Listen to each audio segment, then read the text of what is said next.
Welcome to Ask a CFO, a podcast series brought to you by the Treasury Today Group. In this series, I'll be shining a light on the different paths taken to become Chief Financial Officer.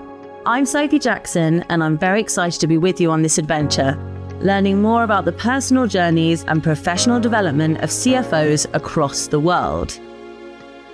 Rajendra Shreemal is Chief Financial Officer of engineering service provider Quest Global. He's an experienced leader and dynamic speaker with over 2 decades of professional experience. I was lucky enough that he could join me, and our conversation focused on the importance of building relationships, being adaptable, and learning to ask the right questions. Hi Rajendra, how are you? Hey Sophie, I'm doing very well. How are you? Yeah, I'm great, thank you. I'm so happy to be able to speak with you. So, first of all, can I ask you to introduce yourself and your role at the moment? Sure. I'm Rajendra Shreemal. I'm the Group CFO with Quest Global. We are a Singapore headquartered company with operations in about 17 odd countries, about 20,000 people. And with respect to the things that we cover at Quest Global, we are a product engineering business. So pretty much we try to solve some of the world's hardest engineering problems for all the high technology companies. So I think we are a pure play engineering services company, full product lifecycle management. And my role covers, number one is the organic growth, which is where you keep expanding in your current businesses. The second part is supporting the business in the inorganic growth as well, which is where we acquire companies which have presence in unique technologies, their presence in the markets. So we have done about, at least since I'm here, I've done 17 acquisitions. And then, to support all the areas of finance, I also lead up the applications and technology infrastructure at Quest Global. So whole of IT also reports into me. So those are some of the key things I would say from an overall role perspective. And, we have like multiple subsidiaries all across the world and various functions and teams which are spread across. So between IT and finance, we would have about 300 plus people, spread, which support the entire business globally. Wow, fantastic. Thank you so much for that introduction. Now you're the CFO of a large global company that works on engineering solutions, as you've just outlined there. But I want to take us back now. So tell me a little bit about your early days, your origin story, if you like. Where did you grow up? What were your early days like studying and moving into your professional career? Yeah, how did this all start for you? Take me back. Okay, Sophie. So that's a pretty open-ended and interesting question. And, I've always wondered the way I grew up in many parts of India. During my education, like my dad would move from one state to another state in India. So traveling all across every 2-3 years, you'll be moving to a new place, mostly in small towns. So my dad was a mining engineer. And then he grew up to become a general manager for one of the cement factories. And as I reflect back today, I think those were the formative years. I always used to wonder, man, I don't have any friends because every 2 years you're moving out. Yeah. And now if I look back, Sophie, those moments provided me with ability to adapt to the new situation, constantly make new friends. Right? You are in a new state with new language, with new school curriculum, with new teachers all the time. And it was like constantly breaking the barrier and becoming conversant with the place and the locality and the community. And you find friends and then you figure your way up. And it was in my 10th grade when I was like 15 years old. I would say first time I moved to a city.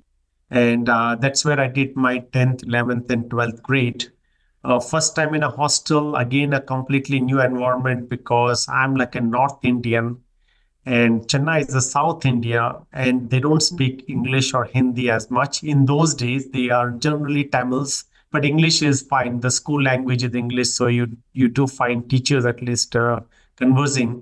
But as you go out on the street, you typically find people speaking in Tamil, and I'm talking 1980s, late 80s. So very interesting, tenure there. And that's, I would say those 3 years shaped my thinking, shaped my life, and in some form shaped where I'm today, because that's when I picked up on finance. I chose to go into commerce instead of going to science, which is what most of the people there ended up going. And then I always had this thing right from that 11, 12, that I would end up doing a chartered accountancy and then make a career in finance. It was your destiny. I don't know, but maybe yes. But that was the time, and I am very fortunate that I scored academically very well there. Then I went up to do graduation in Hyderabad. Again, I was a college topper, so I think academic wise things worked out very well. Then finished the chartered accountancy and joined as a freshman in Wipro. And I think Wipro Technologies, Wipro Limited, is an IT services company in India. And I joined in a very small branch operation in Hyderabad. And I think I did 2 years, 2.5 years there, and did phenomenally well. I think right from day one, it was all about job is like just one part, but you will do so many things outside the job, defined job. You will keep expanding because I was hungry, let's put it this way. I was hungry. At the same time, I was humble enough to know that I didn't have many answers. And whatever I had learned in the first 20 years of my life, academic learning, right? At the end of the day, it's all theory. You get to apply those learnings into your job, and that's where the rubber hits the road. I must say I had great people there who supported me, who let me expand the role into more and more things. I must say I was among the youngest there, and I would go and negotiate deals with the government for setting up a new IT facility, getting a lot of government grants, incentives. So that's how it got started. And then I was obviously noticed by some of the senior colleagues and then pulled into another role. And Sophie, that was the first time I set my eyes on, yes, I think people used to tell me when I was there, especially when I took all these government grants running the center, that someday you could become a CFO. And I used to read business papers, business magazines, and always just be fascinated by this entire economic, angle that got brought from a value creation perspective, how CFOs run the businesses along with the CEO as a co-pilot. So when I was like 28 years old, that point in time, I said, okay, let me take a shot at getting a CFO by 35. And then what does it take to be a CFO? And then you start to put your own career map.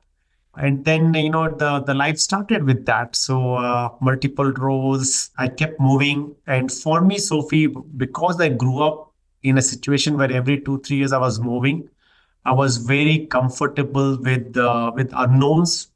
I think as you move jobs in a corporate world, you have to again embrace the same uncertainty. And I think I kept doing that. So 15 years in Wipro, I grew from a freshman to become a senior vice president. I think in 15 years, I learned a lot.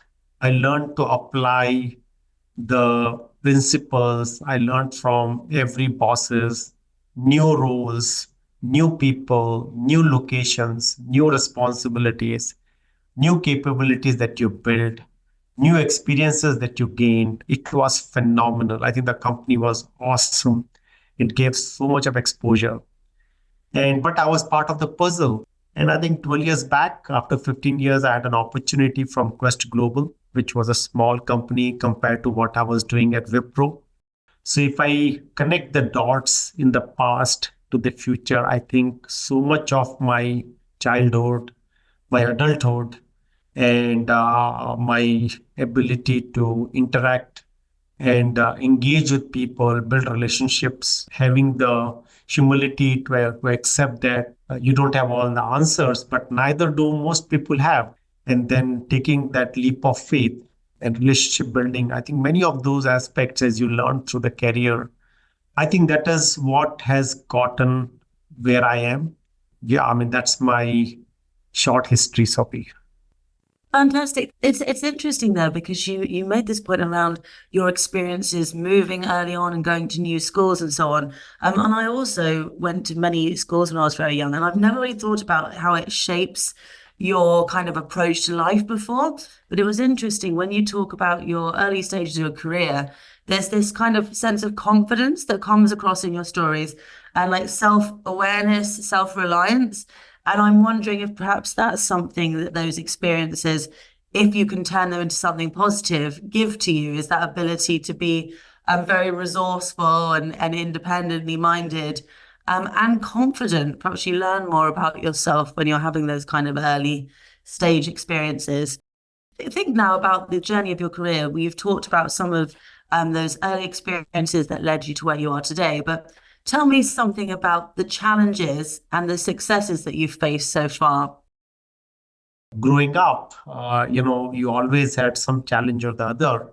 But if I were to just focus purely on, let's say, professional challenges that I've gone through, I mean, the latest would be the COVID. Imagine during COVID, I mean, our business, Sophie, as a product engineering business, our business depends upon people moving, whether it's aerospace or defense, whether it is energy vertical, whether it's automotive vertical, rail vertical, you name it, right? Or medical devices.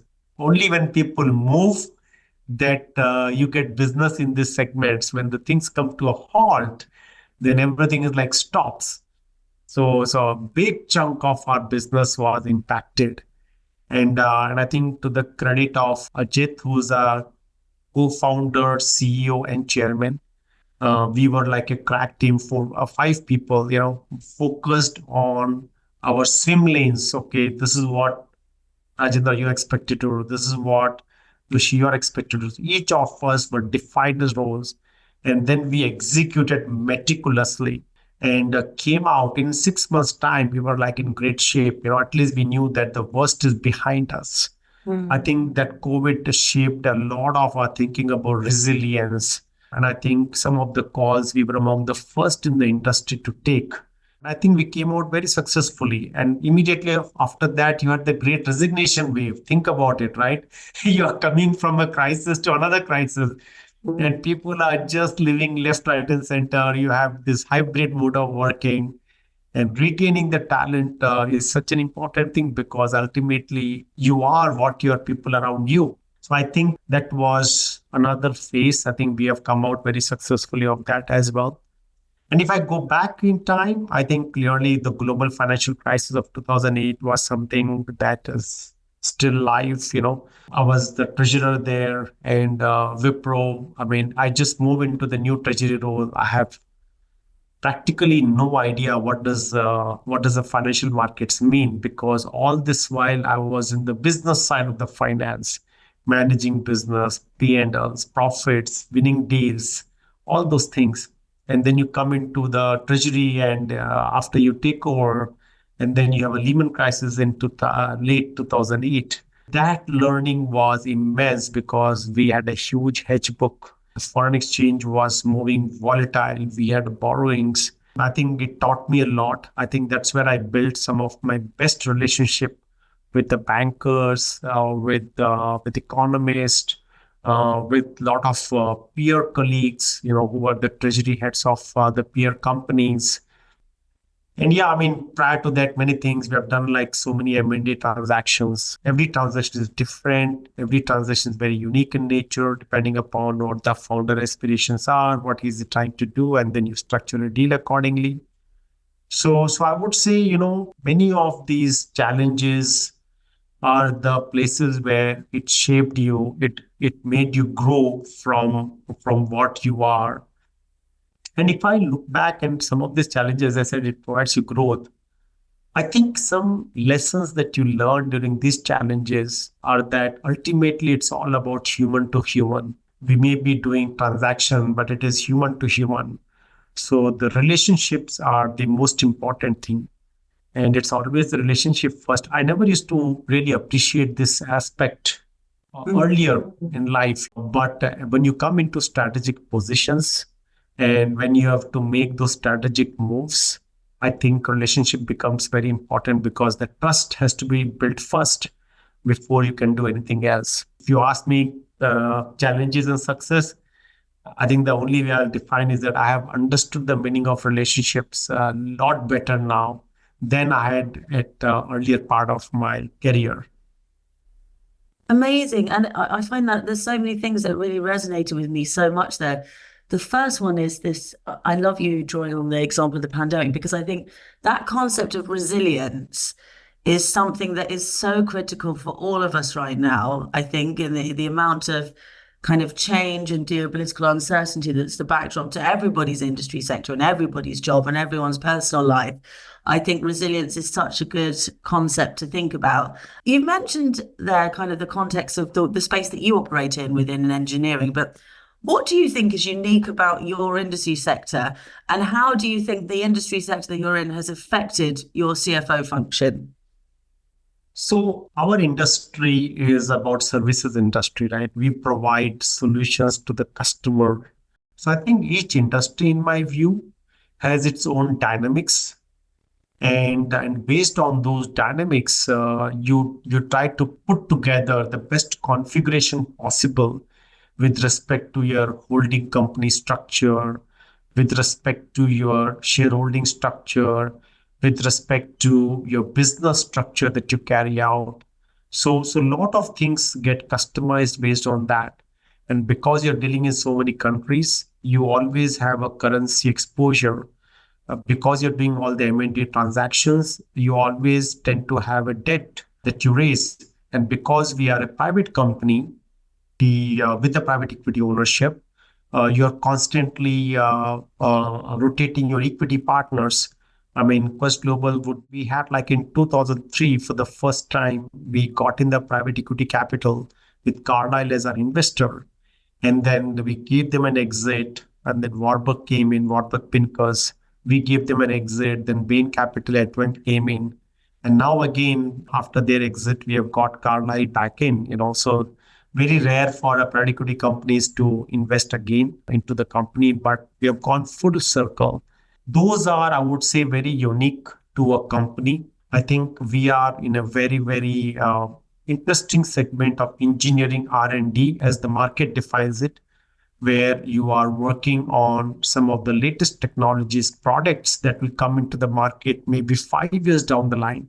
So the finance function has to adapt to the specific requirements that we have for our industry.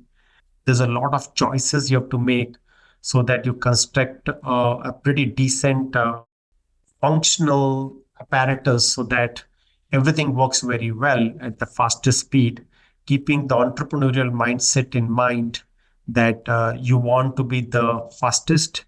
At the same time, you want to make sure that you run a very profitable shop and your costs are contained. So all of it has to be designed very well. The playbooks have to be developed very well. And then people get trained. And I personally believe in on-the-job training in addition to whatever people would do, because what you learn on the job truly enhances your knowledge significantly, in addition to the normal training that you would continuously go through. And that's the real key part for growing up in life. You asked about growing up challenges. I think your growth depends on what all new challenges can come, understanding the industry dynamics, adapting to it. Those matter a lot. Yeah, absolutely. And I think that's why being, I guess I would term it intellectually curious, is so critical now, because there is no guideline that anyone can give you on this is how things are going to go. These are the things you need to learn. You've got to be so flexible, so adaptable. So tell me a little bit there. You spoke about the specificities of your space that you're operating in.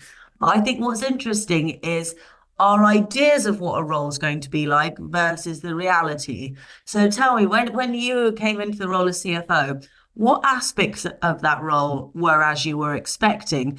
And were there any that came as a surprise or shock to you at all? This is a very interesting question. When I mean, CFO was always something in my mind as an aspirational thing. I've read about it.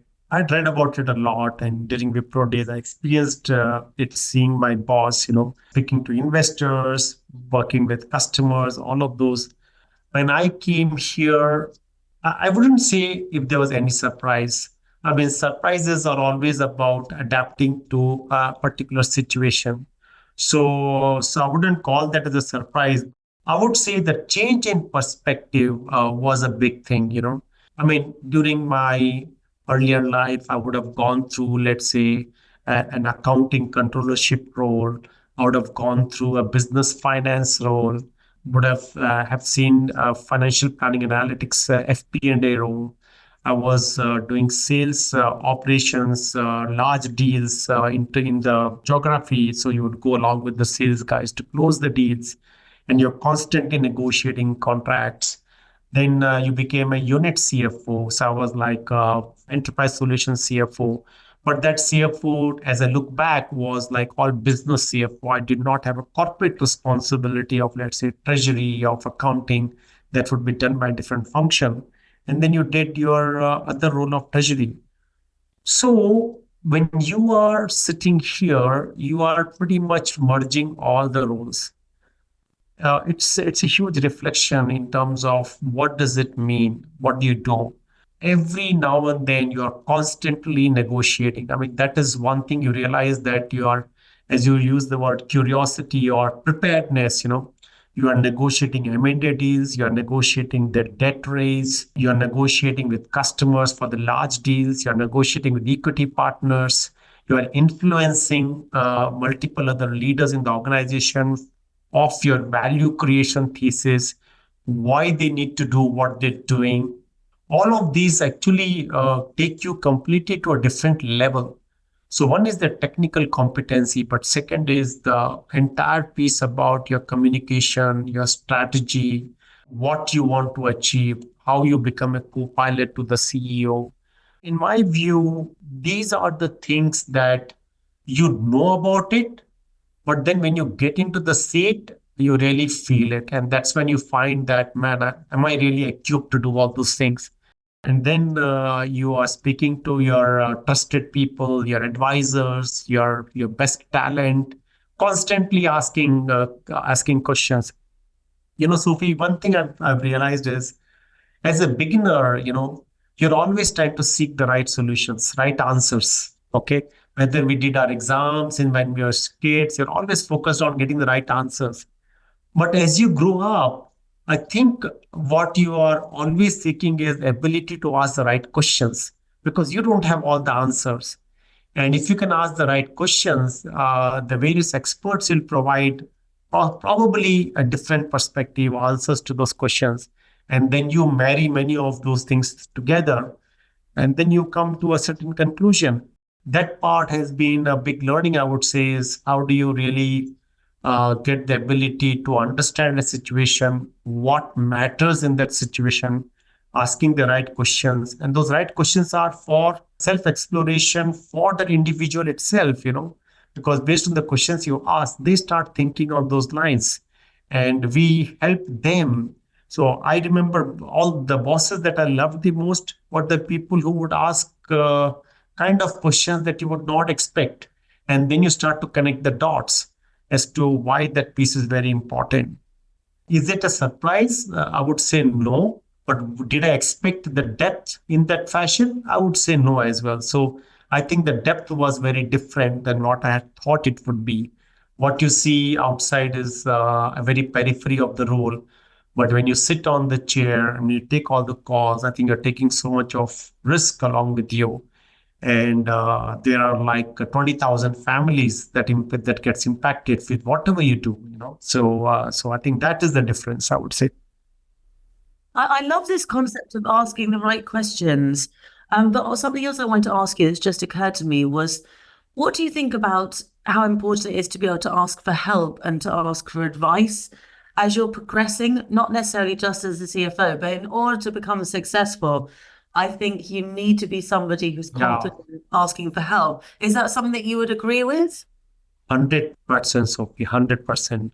Always, because you don't have answers and you're always into a new domains. So asking for help asking, speaking, then that's where the relationship is very important. You should be able to pick up the phone and call the person, right?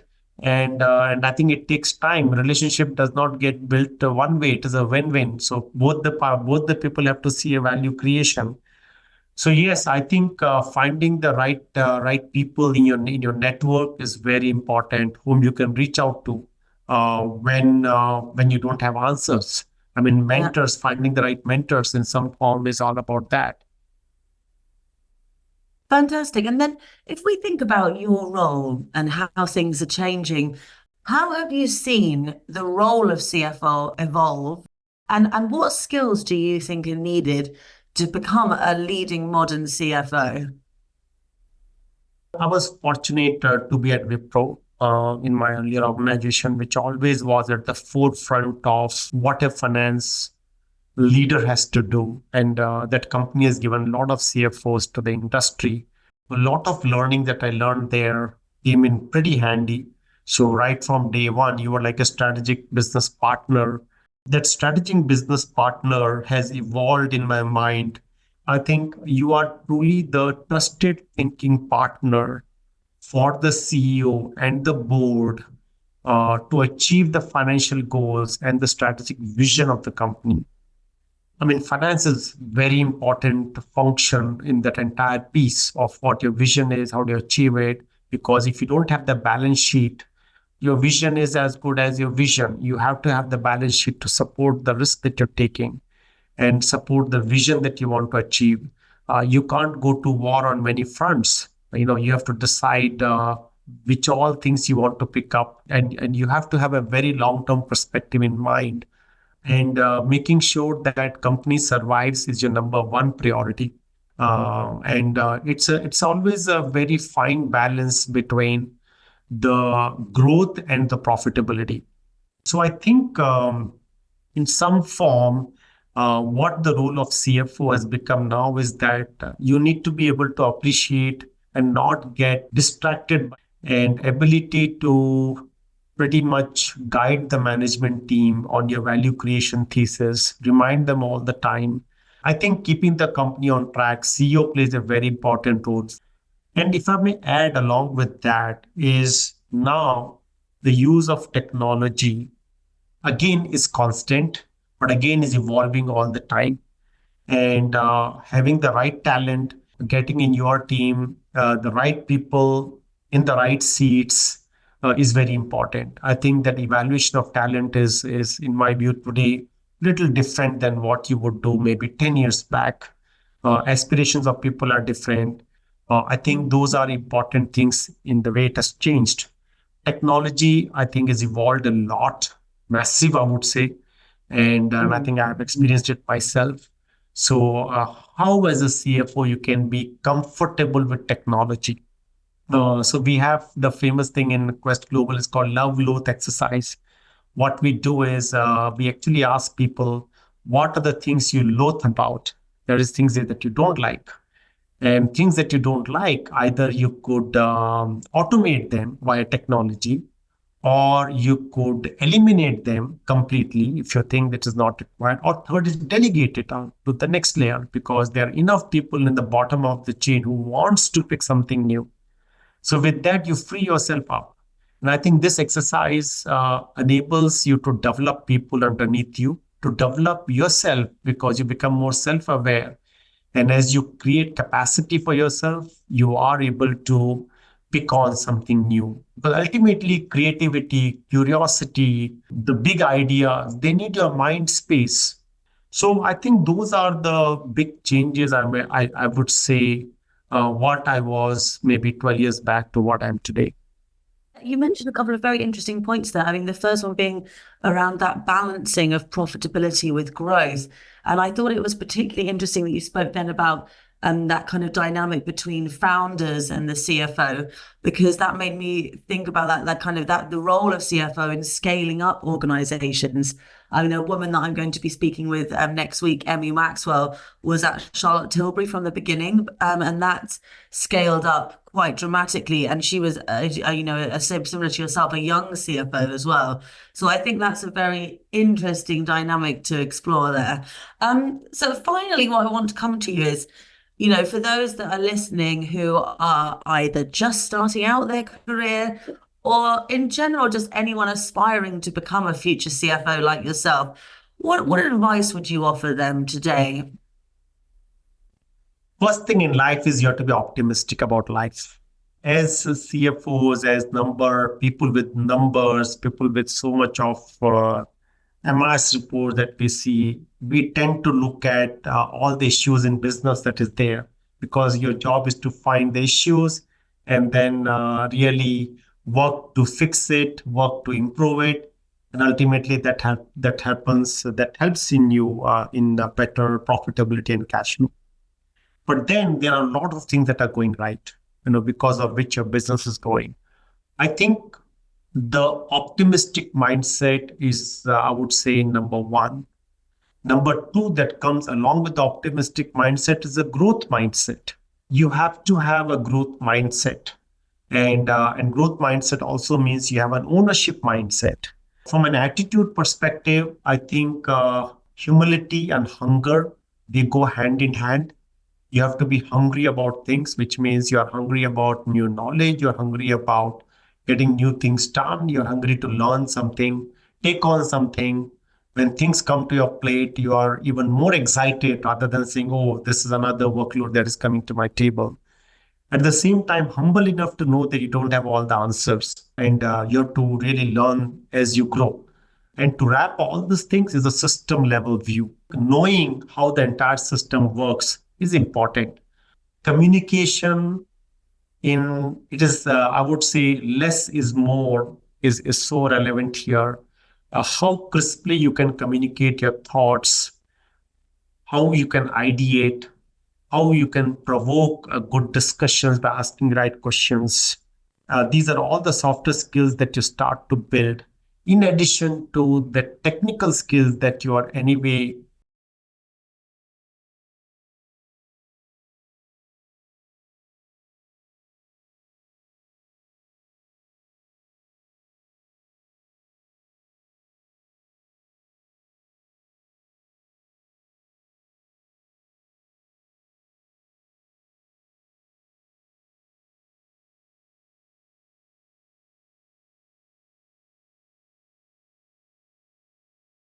Without them, it becomes like you're not living a balanced life.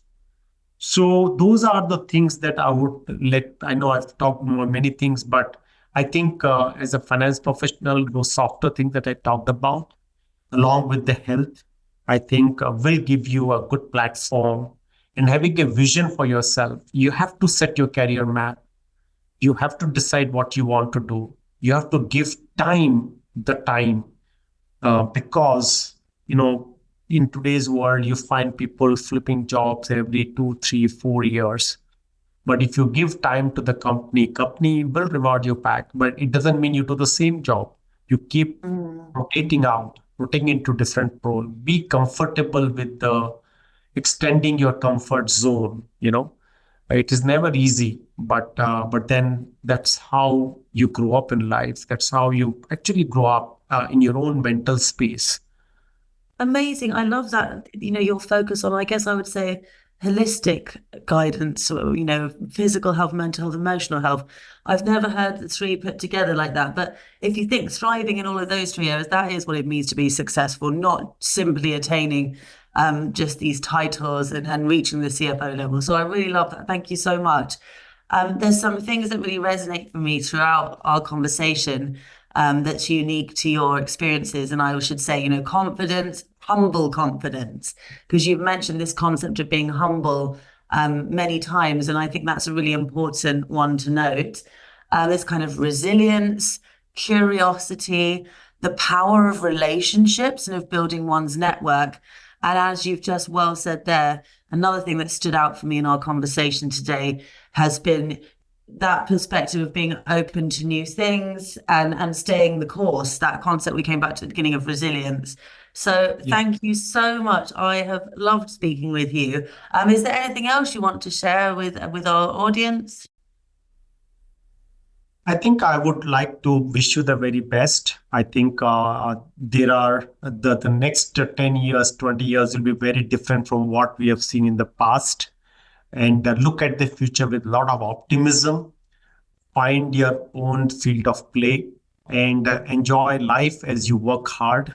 So play hard and work hard are the two mantras I live by. And I would encourage everyone, because life will pass by very quickly. And I think the last thing that you want is when you are 60 years old and you look back, you have only worked hard. You may have become a CFO, you may have done everything, but if you're not enjoyed life, then I think you've not really played your role very well. And then I think, Sophie, you talked about confidence. In my view, confidence comes if you are self-aware. And I think each of us have to reflect ourselves on us. I mean, I write daily journals. And the reflection part is very important. As you become self-aware, you become more confident about what you're capable of and what you can pull through, even in the toughest of situations. Yeah. Amazing. What a note to end on. I'll certainly be applying that advice as I go about today. So thank you so much, Rajendra. I've loved speaking with you.